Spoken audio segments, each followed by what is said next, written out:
할렐루야. 우리 좌우 앞뒤에 계시는 분들과 함께 평화의 인사를 나누도록 하겠습니다. 주님의 평화가 함께 하시기를. 네, 우리 주님 주시는 평안이 여러분들의 삶 가운데 늘 가득하시기를 바랍니다. 산 넘어 산이라고 하는 말이 있습니다. 술게임 말고요. 사실 오늘 말씀의 제목을 산 넘어 산으로 하고 싶었는데 정말 산 넘어 산입니다. 요한계시록이 끝나니 더 큰 산이 왔습니다. 스가랴서입니다. 몇몇 청년들에게 그런 이야기를 계속해서 들었어요. 요한계시록을 묵상할 때에는 제발 좀 이 어려운 요한계시록이 빨리 끝났으면 바랬는데 계시록이 끝나고 나니 스가랴서가 이어지더랍니다. 그런데 스가랴서는 묵상하다 보니까 계시록보다 더하더래요. 다시 보니 이 계시록은 선녀였다라고 합니다. 그도 그럴 것이 계시록은 뭔가 글을 잘 쓰는 사람이 짜임새 있게 서론 본론 결론 이렇게 짜임새 있게 암호로 이렇게 맞춰 쓴 것 같이 들려지거든요. 그래서 더듬더듬 풀어가다 보면은 그래도 이해가 잘 됩니다. 그런데 스가랴서는 뭔가 두서가 없이 뜬구름 잡는 그런 이야기들 같은 암호들이 나열된 것처럼 느껴지기 때문에 보면 볼수록 이게 도대체 뭔 소리냐 하는 느낌을 받습니다. 정말 산 넘어 산이에요. 우리 신앙도 그렇습니다. 산 넘어 산입니다. 정말 어려운 신앙의 도전, 또 신앙의 산을 하나 넘어가면 모든 것이 다 해결되어지고 또 이제는 평안하고 행복한 일만 가득할 줄 알았는데 이게 웬걸요? 그 달콤함을 즐길 새도 없이 또 다른 큰 산이 떡하니 놓여져 있습니다. 우리는 그러한 여정을 무수히 반복하면서 걸어가고 있어요. 그런데 참 신기한 것은 산을 넘고 또 넘어 그렇게 계속해서 나아가고 우리가 있더라는 겁니다. 주저앉거나 포기하지 않고 말이죠. 어떻게 그럴 수 있겠습니까? 하나님께서 때에 따라서 그에 맞는 위로와 또 용기와 은혜로 우리에게 말씀하시고 또 이끌어가기도 하시고 넘어가게 하시기 때문에 그래요. 정말로 막막하고 넘지 못할 그런 산으로 보였던 어려움들도 그때마다 기가 막힌 은혜로 이끌어 가시는 하나님을 따라서 믿음으로 나아가면 주저앉지 않고 넘어가고 또 넘어갈 수 있는 것입니다. 하나님께서는 참 적절한 그 때에 적절한 말씀으로 항상 우리에게 말씀해 주세요. 스가랴서는 사실 그러한 말씀입니다. 7주에 걸쳐서 요한계시록을 우리가 함께 나누다 보니 오늘 스가랴서는 시작과 동시에 이제 끝이 나게 돼요. 14장 시작하자마자 끝입니다. 여러분들 기쁘시죠? 이 어려운 산을 짧게 그냥 찍먹 딱 하고 넘어갈 수 있으니까 너무 좋잖아요.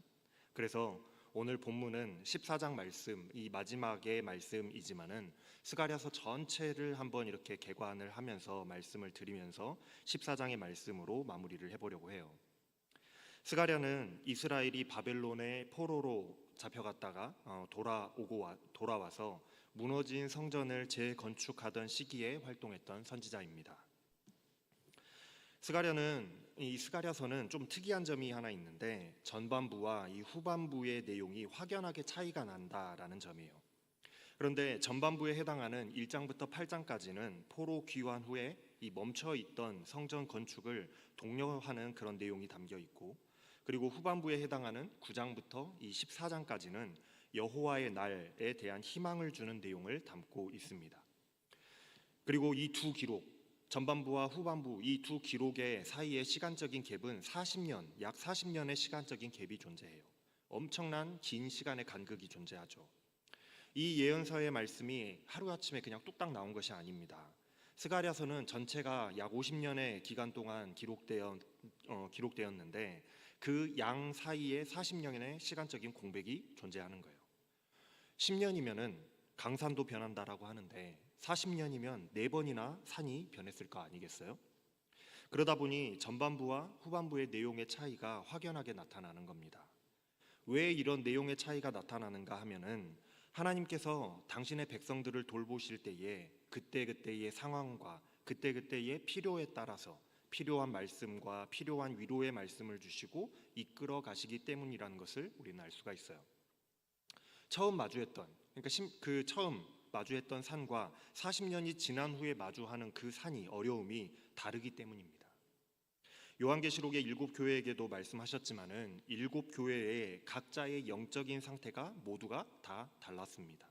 그러다 보니 우리가 서브웨이 가서 주문할 때 마냥 각자에게 맞는 그 솔루션이 커스텀 오더 하듯이 맞춤으로 주어지는 것과 같이 이번에는 같은 대상에게 주어지는, 이스라엘이라고 하는 같은 대상에게 주어지는 말씀이지만 시간이 흘러감에 따라서 이스라엘의 영적인 상태가 변화하는 것을, 바뀌어 가는 것을 보시고 그에 걸맞는 말씀을 주시고 이끌어 가시기 때문에 이러한 차이가 존재하는 거예요.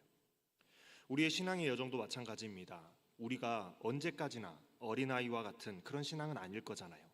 시간이 지남에 따라 우리도 성장합니다. 변화합니다. 상황과 우리의 신앙이 변해가요. 사춘기도 겪을 테고요. 청년의 시기도 겪을 테고, 신앙이 성숙한 신앙, 때로는 낙심하는 때, 슬럼프에 빠지는 때, 때로는 뜨거운 때도 있겠죠. 어제의 나는 오늘의 나와 다른 나잖아요. 다른 나예요. 하나님은 그때마다 나의 상황과 나의 수준에 맞는 말씀으로 위로하시고 격려하시고 가르치시며 인도해 가시는 하나님이세요. 그래서 하나님은 그때마다 나에게 꼭 맞는 말씀으로 나를 인도해 가시는 하나님이심을 우리가 믿으면서 하나님의 말씀에 귀를 기울이시고 따라가시면 절대로 실패할 일이 없을 줄로 믿으시기를 바랍니다. 그것이 바로 하나님의 그 신실하심, 하나님의 신실하심을 믿는 믿음, 하나님을 의심하지 않는 믿음이에요. 그렇다면 1장부터 8장까지 이 전반부의 말씀에서 이스라엘 백성들 앞에 떡하니 놓여 있던 산, 그 신앙적인 문제가 무엇이었느냐 하면은 뭔가를 시도해 보기도 전에 이미 지쳐서 쓰러져 있었다라는 것이 문제였어요. 이스라엘, 그러니까 유다 왕국은 사라졌고 성전은 모두 다 파괴되었습니다. 이것이 여호와를 섬기는 그 신앙이 끝이 났고 패배했다라고 보여지는 증거와도 같은 것이었어요. 하나님의 성전이 무너졌다는 건 그런 의미였습니다. 하나님의 계획은 다 실패한 것처럼 보여졌어요. 그러나 하나님께서는 포기하지 않으시고 사랑하는 이들을 징계하기도 하셨지만 끝까지 문을 두드리시면서 돌아오기를 바라시죠.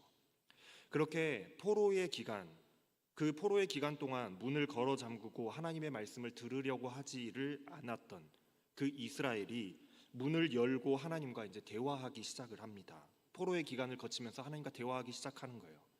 그리고 바벨론 포로 기간 그 70년이 지나고 이스라엘이 다시금 이스라엘 땅으로, 약속의 땅으로 돌아오게 됐어요. 여러분 한번 생각해 보십시오. 말을 하도 안 들어서 구제불능이어서 훔신 아빠한테 두들겨 맞고 집에서 집 밖으로 쫓겨났어요. 크나큰 징계를 받았습니다. 그런데 징계를 받고 집에서 쫓겨나고 보니까 혼자 이 버려져 있는 집 밖에 나돌아다니는 이 시간이 너무나도 무섭고 두려웠어요. 그래서 자신의 잘못을 깨닫고 싹싹 빌면서 잘못했다고 용서해 달라고 울며 불며 용서를 구하기 시작합니다. 그래도 사랑하는 내 자식이 죄를 뉘우쳤다고 하니까, 잘못했다고 하니 아버지는 아들을 다시 받아들여 주죠. 회복시켜 주시는 거예요. 그것이 바로 이스라엘이 이 바벨론 포로의 시기를 끝내고 다시 스위트홈으로, 집으로 돌아오는 이스라엘의 귀환과도 같은 겁니다. 집으로 돌아오는 길만 해도 아마 이렇게 생각했을 겁니다. 이제 모든 어려움이 다 끝났고 고생 끝, 이제 행복 시작일 거라고요. 하나님이 약속하신 그 회복이 우리에게 있을 것이라고 한껏 들떠서 집에 돌아왔을 겁니다. 다시 돌아온 이 이스라엘은 가장 먼저 여호와의 성전을 재건축하는 일을 시작해요. 다 무너졌었잖아요. 그런데 재건축하는 일을 시작합니다. 성전을 다시 짓는다라는 것은 단순히 건물을 지어 올린다라는 것이 그런 의미가 아니라, 그런 의미를 넘어서서 하나님과 나 사이에 무너졌던, 완전히 없어져 버렸던 그 신앙을 다시 쌓아간다라는 의미이기도 해요. 신앙을 다시 쌓아가는 거죠. 무너질 대로 무너져서 완전히 황폐해져 버린 나의 신앙을 다시 처음부터 차근차근 쌓아가기 시작하는 겁니다. 성전이 무너질 때에 하나님의 계획은 모두 다 실패한 것처럼 보여졌지만, 나의 신앙은 다 무너진 것처럼 보여졌지만, 이미 예루살렘이 멸망하기 전부터 하나님께서는 이스라엘의 멸망과 회복을 예언하고 계셨다라는 것을 우리가 성경을 통해서 볼 때에 하나님의 계획은 여전히 진행 중이었고 성취되어가는 과정이었다라는 것을 알 수가 있죠. 1차 포로 귀환 때에 총독은 스룹바벨과 대제사장 여호수아가 이제 지도자 역할을 했습니다. 1차 귀환민들이 돌아오자마자 장밋빛 미래를 꿈꾸면서 이제 우리는 다 잘 될 거야, 하나님께서 우리를 회복시켜 주실 거야 라는 그런 꿈을 꾸면서 룰루랄라 콧노래를 부르며 다 무너진 그 성전을 다시 쌓아 올려가기 시작해요. 그때까지만 해도 이스라엘 백성들이 다 잘 될 줄 알았겠죠. 이제 하나님께서 다 우리를 회복시켜 주실 것이고 모든 일이 다 잘 될 거야, 그렇게 생각했을 겁니다. 그런데 성전을 짓기 시작하자마자 난관에 부딪히기 시작해요. 무너졌던 하나님과 나 사이에 신앙을 다시 쌓아 올린다라는 것이 어디 쉽습니까? 어디 쉬운 일이던가요? 사단이 그거 못하게 하려고, 하나님과 나 사이를 멀어지게 하려고 얼마나 많이 방해를 하겠습니까? 얼마나 많이 방해를 하던가요?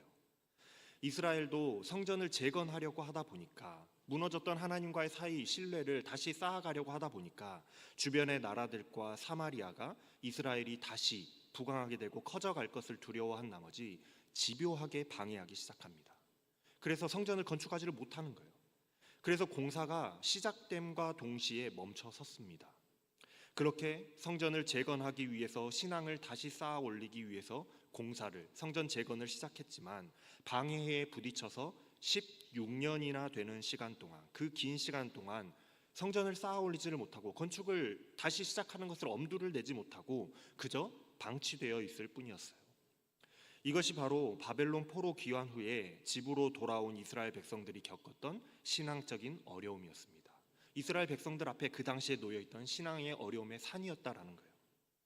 집에만 돌아오면 모든 것이 다 잘 될 줄 알았는데 신앙의 재건을 시작도 해보기도 전에, 하나님과 나 사이의 신앙을 다시 쌓아 올리기도 전에 방해가 들끓고, 안 그래도 지금 의지가 약하고 모든 것이 다 조심스러운 이때에 그 방해들이 있으니까 그냥 손 놓고 포기하고 아무것도 못하고 있는, 쓰러져 있는 그런 상태에 있었던 거예요. 이스라엘 백성들에게 놓여있는 신앙적인 문제가 이것이었습니다. 신앙을 다시 회복할 엄두를 내지 못하고 두려워하며 손을 놓고 있는 신앙의 산을 만난 거예요. 이런 이스라엘의 영적인 상태를 해결해 주시기 위해서 하나님께서 선지자를 보내서 낙심하고 있는 이스라엘 백성들에게 말씀을 주시는 겁니다. 꼭 필요한 말씀을 주시는 거예요. 이때에 등장했던 선지자가 학개라고 하는 선지자입니다. 멈춘 성전 재건을 다시 시작하라는 하나님의 말씀의 선포를 했던 선지자예요. 그리고 그 학개의 바로 뒤를 이어서 스가랴 선지자가 등장하여서 하나님의 말씀을 전하기 시작합니다. 무너진 성전을, 멈춰버린 그 신앙의 재건을 빨리 완수해라 라는 그 메시지를 전해요. 지레 겁먹고 포기하고 손 놓아버린 하나님의 그 백성들에게 용기를 주고 목표를 주고 또 잘할 수 있다라고 응원하는 선포의 메시지가 바로 1장부터 8장까지 이 전반부에 담겨 있는 말씀입니다.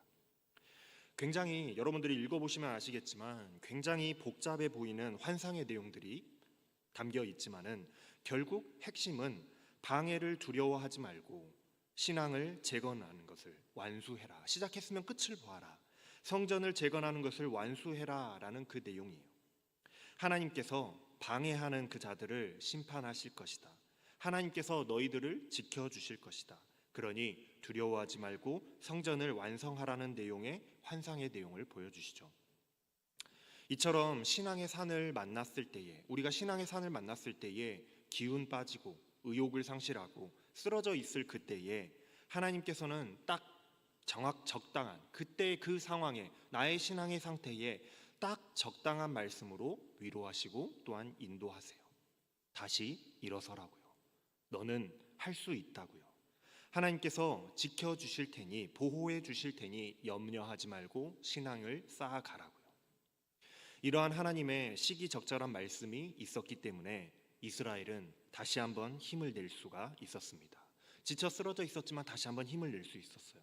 그래서 사마리아와 주변의 나라들이 갖은 방해를 하고 있음에도 불구하고 이스라엘은 4년 만에 하나님의 성전을 완공하게 됩니다. 신앙을 다시 회복하게 된 거예요. 16년이라는 긴 시간을 손을 놓고 있었는데 하나님이 위로하시고 말씀을 주셔서 신앙을 쌓아 올리기 시작했더니 4년 만에 완공이라는 굉장한 빠른 속도로 완공을 하게 됐죠. 이스라엘은 그렇게 또 하나의 산을 넘어갔습니다. 그런데 산 넘어 산이라고 했잖아요. 그렇게 신앙의 산을 하나 넘으면 모든 것이 다 잘 될 줄로 알았어요. 우리도 그렇게 생각하잖아요. 이것만 넘어가면 다 잘 될 거야 라고 생각하잖아요. 이스라엘 백성들도 이 산을 넘어가면 다 잘 될 줄 알았다라는 겁니다. 하나님의 성전을 다시 지었습니다. 그들 안에 신앙이 다시 되살아났어요. 재건되었습니다. 그러면 이제 진짜로 장밋빛 인생이 펼쳐질 줄 알았어요. 이 땅에서 다시 정착하게 된 이 땅에서 승승장구하게 될 것이라고 믿어 의심치 않았습니다. 이제 돌아온 고향 땅에서 잘 정착하고 번성하여서 이 나라가 이스라엘이 다시 한번 회복되고 부강해지고 잘 살게 되고 모두가 두려워 떠는 그 옛날 다윗의 나라가 그 옛날의 영광이 다시 한번 빨리 회복되어질 것으로 기대했다라는 거죠. 하루속히 모든 것이 회복될 것이라고 기대했어요. 그런데 10년, 20년, 30년, 40년 시간이 흘러가고 있는 거예요. 삶과 처지가 나라가 나아지는 기미가 전혀 보이지 않았습니다. 여전히 그대로예요.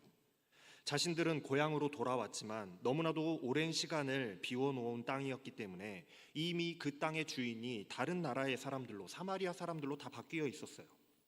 자신들은 여전히 비주류, 40년의 기간이 지났지만은 여전히 비주류 외지인의 취급을 받았습니다. 시간이 지나도 여전히 그 땅에 뿌리를 내리고 정착할 수가 없었던 거예요. 여전히 주변의 나라들과 사마리아로부터 견제를 당했고요. 뿐만 아니라 아수르의 지배와 주변 나라들의 정세의 변화에 그 정치가 불안했습니다. 자신들의 기대하고 희망했던 것과는 그런 삶과는 너무나도 다른 전개로 흘러가고 있었어요. 오랜 기간, 40년의 기간 동안 말이에요. 그러니 어떻겠습니까? 금방 되어질 거라고 기대했는데 시간이 하염없이 흘러가는 거예요. 점점 희망이 사라지는 거예요. 낙심이 되었습니다. 모든 상황을 회의적으로 바라보게 되고 점점 신앙이 침체하게 되기 시작했어요. 다시 회복시키시리라는 하나님의 약속에 대해서, 그 약속에 대해서 의심이 되기 시작하고 그 기대와 열망이 사라져갔습니다. 성전을 완공하고는 그 성전을 못 만들게 방해하는 그 산을 넘어갈 때만 해도 믿음이 뜨거워져서 으쌰으쌰 성전을 4년 만에 지어 올렸던 그 열정, 그 뜨거운 신앙이 이제 점점 사라져가고 하나님의 말씀을, 하나님의 계획을, 하나님의 구원을 의심하게 되더라는 거예요. 다시 또 의심하게 되더라는 겁니다. 심지어는 백성들 사이에서 이스라엘이 멸망하기 직전의 그 모습, 그 타락했던 모습들이 다시금 나타날 그런 징후들까지 보이기가 시작했어요. 삶의 희망이 사라져 가니까 또다시 신앙적인 위기가 찾아오는 거예요. 하나님은 과연 계시는가? 하나님의 약속은 유효한가? 나 홀로 살 길을 찾아가야 되지 않는가? 신앙의 침체가 찾아오기 시작했습니다. 그래서 이번에도 하나님께서는 이 스가랴 선지자를 통해서 맞춤으로, 지금 이스라엘 백성들의 신앙 영적인 상태에 맞춤으로 말씀을 주시는 거예요. 또 하나의 놓여져 있는 산을 넘어가게 하는 말씀을 주시는 겁니다. 바로 여호와의 날, 그 날이 오리라 하는 용기와 희망을 주시는 거예요. 사람이 그렇습니다. 아무리 어렵고 아무리 힘든 상황에 처해 있다라고 할지라도 나에게 희망이라는 것이 있다라고 한다면 그 어려움을 뚫고 살아냅니다. 그런데 아무런 소망도 없다라고 느껴진다라고 하면 그렇게 어려운 일이 아님에도 불구하고, 이전에는 그것보다 더 어려운 것도 내가 이겨냈는데도 불구하고 그 속에서 시름시름 말라 죽어가는 것이 사람이에요. 요한계시록의 말씀도 그랬죠. 눈물 날 일이 많고 유혹과 핍박에 모든 걸 포기하고 싶은 그 속에서도 구원의 날, 여호와의 날, 천국에 들어가게 될 그 날을 바라보며 희망을 갖고 참고 인내하며 견뎌내어서 순결한 신앙을 지키고 충성된 증인으로서 이기는 자가 되라고 하나님께서 계속해서 격려해 주셨잖아요. 그리스도께서 그래서 말씀하시는 거였잖아요. 그들이 겪었던 로마 시대의 신앙인들이 겪었던 그 신앙의 산이 보통 산이었습니까? 아마 따지고 보면은 히말라야 산만큼 높고 험준한 산이었을 거예요. 그만큼 어려운 신앙의 장애물이었다라는 거예요.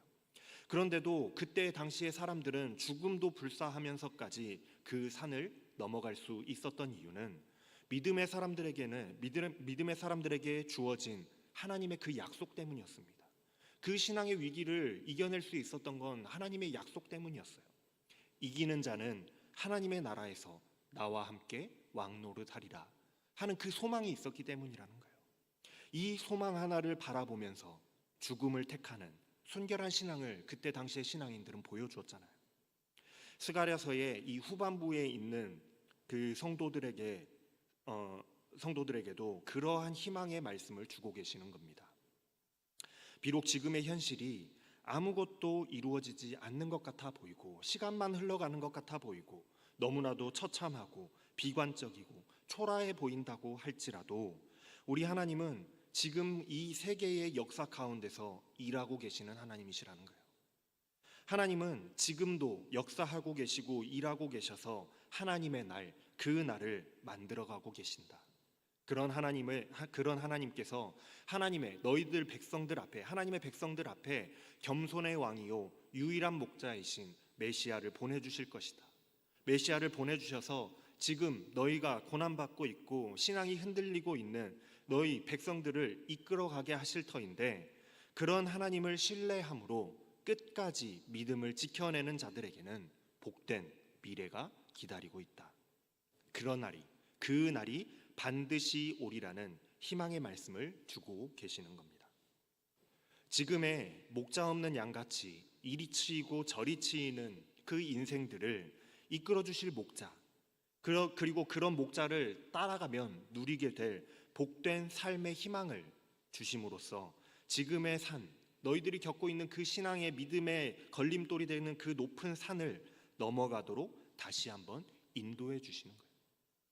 여호와의 날, 그 날이 오면 신앙을 지키며 오직 하나님께 순결한 신앙을 유지한 자들만이 그 나라에 들어가게 될 것이다 라는 희망을 주고 계시는 겁니다. 그러니 어떻게 하라는 말씀이겠습니까? 그러니 어떻게 하라는 거겠어요? 지금의 삶이 시간만 그냥 허송세월 보내고 있는 것 같고 지지부진하고 아무런 것도 되지 않는, 희망도 없고 소망도 없다, 의미도 없다라고 느껴지는 것 같아 보여도 하나님의 백성으로서 믿음을 지키고 정체성을 지키며 세상의 작은 그 이익을 쫓으며 살아가기보다 순결함을 택하는 그런 삶을 살아가라고요. 마치 요한계시록의 세대에게 주셨던 그 말씀과 매우 유사하지 않습니까? 이것이 바로 그리스도인들이 겪게 될 믿음의 산, 신앙적인 어려움의 산, 그 산을 마주하게 된 자들에게 공통적인 상황이고 우리에게 주시는 공통적인 희망의 말씀이기 때문에 모든 시대, 구약과 신약과 지금의 시대를 관통하는 동일하게 주어지는 하나님의 나라요 여호와의 날이요 그 날에 대한, 오게 될 그 날에 대한 희망의 말씀인 겁니다. 우리는 이 날에 대한 희망을 가지고 살아가야 되는 거예요. 그렇게 여호와의 날에 대해서 희망을 주시는데 그 클라이막스가 14장의 말씀인 겁니다. 오늘 본문의 말씀인 거예요. 14장 1절을 보면은 이렇게 시작합니다. 여호와의 날이 오리라. 여호와의 날이 반드시 올 것이다 라고 확증해 주십니다. 약속해 주세요. 그런데 그 여호와의 날이 우리가 기대하는 모습은 아닙니다. 그 날이 오면 너희 재산을 약탈당할 것이다. 약탈하여다가 너희가 보는 앞에서 그것을 나누어 가질 것이다. 이렇게 말씀하세요. 여호와의 날은 우리가 기대하는 것과 달리 대환난의 날이고 전쟁의 날이고 소위 우리가 이야기하는 아마겟돈의 날입니다. 왜냐하면 여호와의 날은 그 날이, 하나님의 그 나라가, 여호와의 날이 임하는 것을 반대하는 자들에 의해서 저항을 받는 날이기 때문에 그래요. 사람이 그렇지 않습니까? 마지막이 되면 발악을 한다라고 하잖아요. 마치 그 상황과도 같습니다. 여호와의 날은 반드시 올 텐데, 하나님의 날은 반드시 오게 될 텐데, 그 날이 가까워 올수록 하나님을 거부하는 세력들은 발악을 하면서 저항하게 되는 거예요. 그거 싫다고.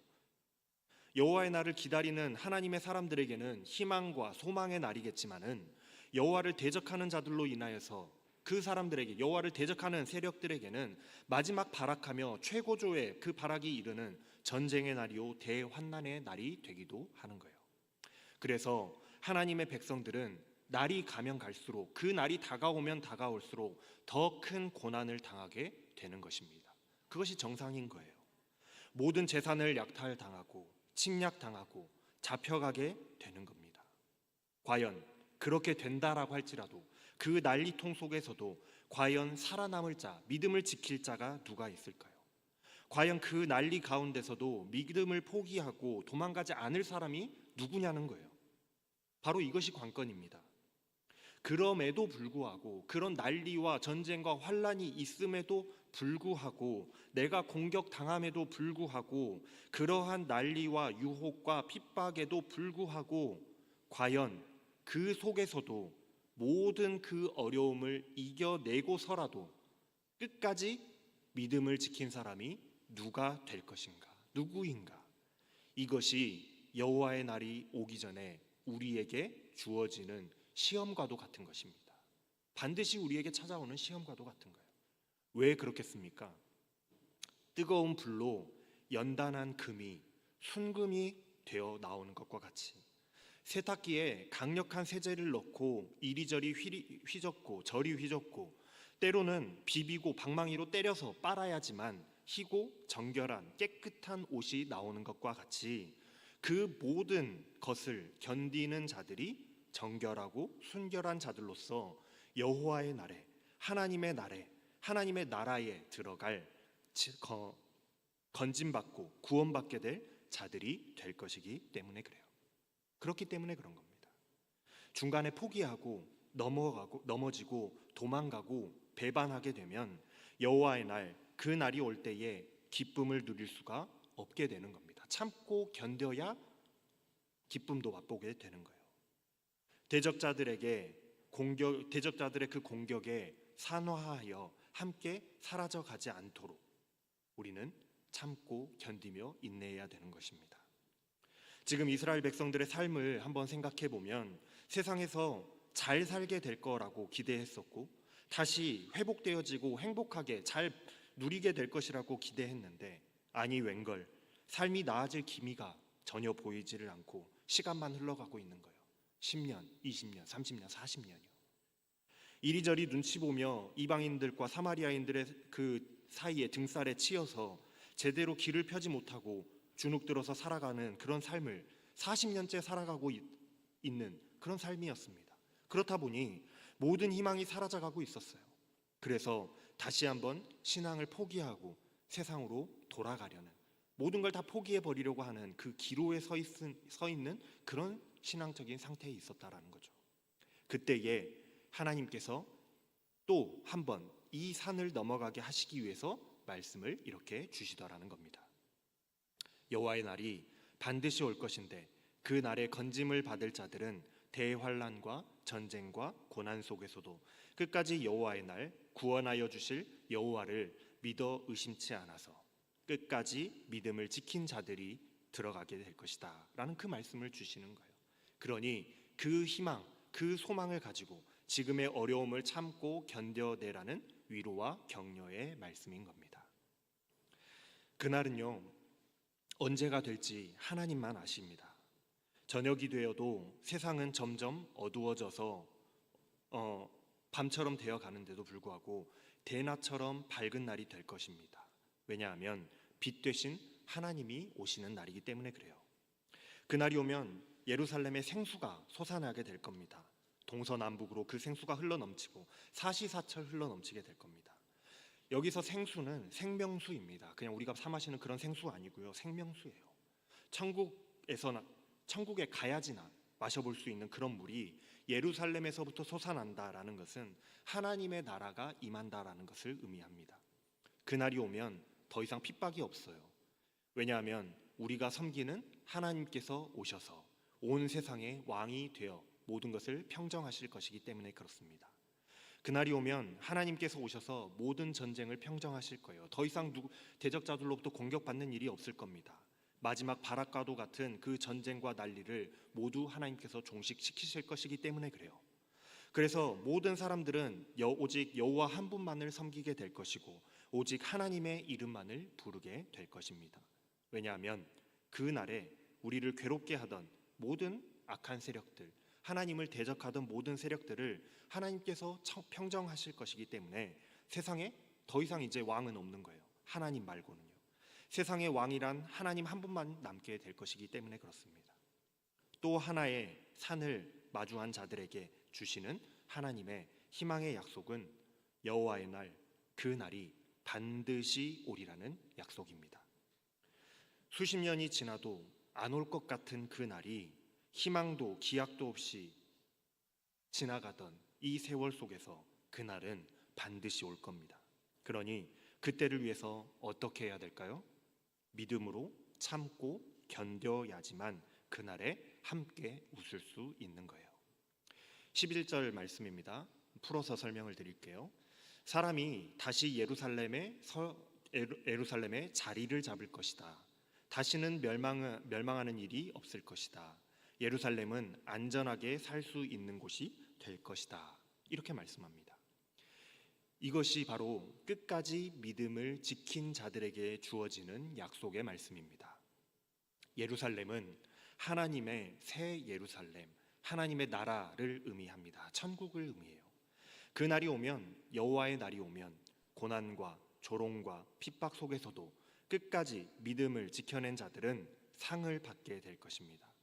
하나님의 나라에 정착하게 되는 상을 받게 될 거예요. 이스라엘 백성들 지금 정착하지 못하는 삶을 살고 있잖아요. 그런데 그 날이 오면 하나님의 나라에 정착하는 상을 받게 될 겁니다. 그 나라에 정착하게 되면 다시는 멸망을 당하는 일이 없을 겁니다. 이스라엘 백성들은 한번 멸망당해봤잖아요. 한번 천국에 들어가면 빼앗기지 않는다라고 말씀을 드렸어요. 하나님의 나라에서는 아무런 걱정 없이 안전하게 살아갈 수 있게 되는 겁니다. 이것이 지금 믿음의 거대한 산을 만난 이스라엘에게 주어진 믿음이 흔들리고 희망이 사라져가고 소망이 사라져가고 낙심하고 있는 자들에게 주어지는 희망의 말씀인 거예요. 이어지는 말씀은 반대의 사람들에게 주어지는 심판의 말씀이 기록되고 있어요.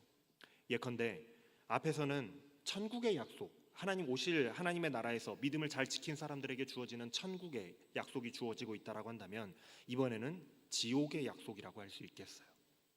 예루살렘을 치러 오는 모든 민족들에게 하시는 경고입니다. 하나님을 대적하는 자들에게 하시는 경고라는 거예요. 하나님을 대적하고 하나님의 백성들을 대적하고 예루살렘을 공격하는 모든 자들에게는 재앙을 내리시고 심판하시겠다라고 말씀하시는데 그 날이 오면 드디어 하나님의 반격이 시작되는 겁니다. 지금까지 얼마나 서러웠습니까? 공격을 당하고 맨날 핍박을 당하느라고 얼마나 서러웠어요. 그런데 그 날이 오면 하나님의 반격이 시작됩니다. 그런데 그 반격이 시작되면 얼마나 우리가 통쾌하겠어요. 하나님의 백성들을 괴롭게 하던 자들이 심판을 받는데 정말로 혹독하고 굉장히 잔인하고 굉장히 처절합니다. 서 있는 채로 살이 썩을 것이며 그들의 눈동자가 눈 구멍 속에서 썩을 것이며 그들의 혀가 입 속에서 썩을 것이다. 사람이 산채로 썩어가는 생각하기도 싫은 잔인하고 참혹한 모습으로 표현하고 있지만 그러한 심판이 있을 것이다 라는 말씀이에요. 그날이 오면 주를 대적하는 모든 자들에게 철저한 심판이 있을 것입니다. 반드시요. 그런데 그날에 이르는 심판이 정말 특별하고 특이한 것은 그렇게 하나님의 백성을 예루살렘을 공격하러 왔던 자들 중에서도 공격하러 왔다가 하나님의 백성들을 공격하다가 하나님을 만나고 하나님을 섬기는 자들도 생겨난다는 놀라운 사실입니다. 저도 그런 경험을 한 적이 있어요. 제가 고등학교 때 미션 스쿨을 나왔는데 아침마다 경건회를 하고 하루를 시작하거든요. 아침에 경건회를 하면 그렇게 뒤에서 예배를 드린다고 방해하고 성경책을 찢고 성경책을 던지는 친구들이 있었습니다. 하나님의 백성들을 하나님의 예배를 공격하는 자들이죠. 그런데 놀라운 것은 그 친구들 중에서, 그렇게 공격하고 성경책을 찢고 던지던 친구들 중에서 목사가 된 친구들도 종종 덜어 있더라는 사실이에요. 정말 놀랍죠. 하나님을 공격하던 자들이 끝에 가서는 회심하고 전도하는 자가 될 수도 있는 거예요. 마치 사도 바울과 같이 말입니다. 하나님의 구원하심의 역사는 참으로 놀랍습니다. 우리가 판단하고 우리가 예측할 수 있는 것이 아니에요. 하나님을 공격하던 자들이, 열렬한 하나님을 비방하던 자들이 이렇게 구원받는 자가 될 수도 있는 겁니다. 하나님의 자녀라고 생각했으나 믿음의 산을 만나서 견디지 못하고 떠나버리는 자들이 있는가 하면은, 하나님을 공격하고 비난하러 왔다가 오히려 위대하신 하나님을 만나고 마지막 그날이 올 때에 구원을 받는 자들 또한 덜어 있는 것입니다. 그러니 무엇이 중요하다라는 말씀이겠습니까? 믿음을 끝까지 지켜내는 것이 중요하다라는 말씀인 거예요. 하나님께서 약속하신 그 여호와의 날, 그 날은 반드시 옵니다. 절대 그냥 지나가지 않습니다. 반드시 옵니다. 그러나 그 날이 오기까지 세상의 어떤 풍파 속에서도 희망을 잃지 않고 약속을 믿으며 믿음을 지켰는가? 바로 하나님을 대적함으로 시작하였지만, 비록 하나님을 대적함으로 시작하였지만 그 끝이 믿음으로 끝이 났는가 하는 것이 중요한 거예요. 사랑하는 여러분, 우리의 신앙의 여정은 산 넘어서 산입니다. 산 하나를 넘으면 또 다른 산이 오고 또 다른 산이 오고 또 다른 산이 나옵니다. 이런 지지부진하고 산만 가득한 그 신앙의 여정을 가다 보면 때로는 지치고 힘들고 포기하고 싶을지도 모릅니다. 하나님, 이젠 너무 힘들어서 못하겠어요. 그만하고 싶어요. 그러나 여러분들 걱정하지 마십시오. 하나님은 그때마다 우리에게 꼭 필요한 말씀, 꼭 필요한 인도하심으로 보호하시고 또 우리로 하여금 그 산을 하나하나 넘어가게 하십니다. 그런 하나님을 믿음으로 붙드십시오. 하나님의 약속하신 여호와의 날, 그 날은 반드시 올 겁니다. 그러니 우리의 믿음이 낙심되어 쓰러져 있다라고 한다면 저 멀리 보이는 하나님의 시온성을 바라보면서 힘과 용기를 내시길 바랍니다. 끝까지 믿음을 지키는 자들은 마지막 때에 일어날 그 환난과 전쟁과 그 난리통 속에서도 휩쓸리지 않고 생존하게 될 것입니다. 그리고 반드시 하나님의 나라에 들어가게 될 것입니다. 마지막 22절, 21절의 말씀, 그 날이 오면 모든 믿음을 지킨 자들은 하나님의 나라에서 귀하게 쓰임을 받을 것입니다.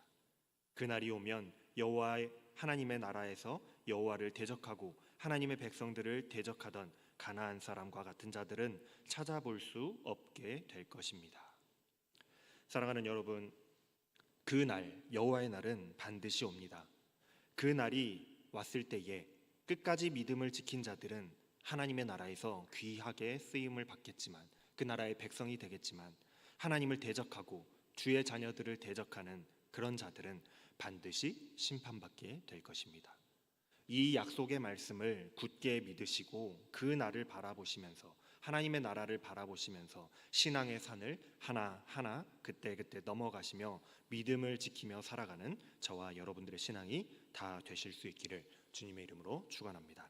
기도하겠습니다. 하나님, 믿음을 지키며 하나님의 자녀로 세상을 살아간다는 것이 얼마나 힘들고 지치는 일이 많은지 모릅니다. 산을 하나 넘었다고 기뻐하며 안도했더니 눈앞에 더 큰 산이 놓여 있는 것을 볼 때마다 낭망하게 되고 낙심하게 되고 지쳐 쓰러지게 됩니다. 하루빨리 하나님의 구원하심이 임할 줄로 알았더니 하염없이 시간만 지나가고 있을 때에는 우리의 믿음이 흔들리게 되고 하나님을 의심하게 되기도 합니다. 하나님, 그러나 우리가 흔들리고 쓰러질 때마다 우리에게 적절한 말씀으로 늘 위로하시며 용기 주시며 산을 넘어가게 하여 주시는 하나님의 은혜에 감사를 드립니다. 하나님께서 나와 늘 동행하신다는 사실을 깨닫고 그것을 믿음으로 두려워하거나 도망가지 아니하고 여호와의 날이 오리라는 약속하신 그 약속을 굳게 믿음으로 흔들림 없이 우리의 믿음을 지켜나가는 자들 다 되게 하여 주시옵소서. 감사를 드리며 우리 주 예수 그리스도의 이름으로 기도합니다. 아멘.